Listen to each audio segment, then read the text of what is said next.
Kechoon teekeen guddate kaayyoo irraa hin maqu. Rakkoon yoo mudatees bakka bahee fangadaku. Kaayyoodhaaf wareeraa shira diinaas bareera. Ibduuba hin ilaalu hanga mirgaan galu.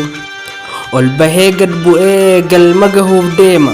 Galfata jaallan kalee hin teenyettumaan garmaama. Arraas yoom hiikkatee galee. Qorraaf aduu danda'ee daggala keessatti ba'e. Lafa bareedduu magariisaa keessa taa'ee falmaa mirga lammii isaa. Gatii dadhabbii keenya nuuf kaffalaa hin jenne. Jaalala keenya qofaaf lubbuu qaalii nuuf kenne. Waggaa dheeraaf nuuf jedhanii hallayyaa keessa galanii. Gaaffii saba keenyaa deebisuudhaaf dirqamanii. Qabsoo sabaasiin gahanii diina garaa raasanii. Bakka ABO'n jiru dhugaatu mul'ata. Dhara dhugaa fakkaatus addaan ilaallata. Maka balleessa irratti hojjetanii fakkeessaadhaan gandatti ergatanii. Harkaan qaqqabanii itti agarsiisanii. Bu'aa ba'ii meeqa keessa darbee bakka hamtuu wal qabattee tan darbirraa hubattee. Kaniin balleessa jedhu ofuma isaaf maraatte. Taniin balleessa jedhu ofuma isaaf maraatte.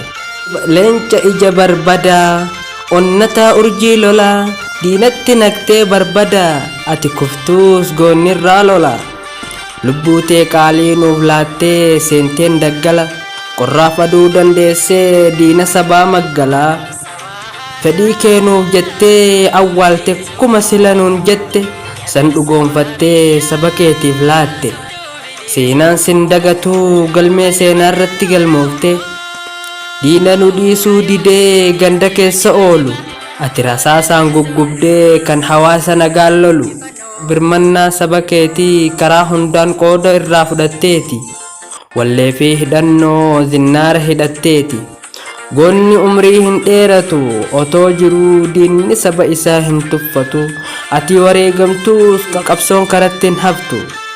Goonni umrii hin dheeratu otoo jiruu diinni saba isaa hin tuffatu.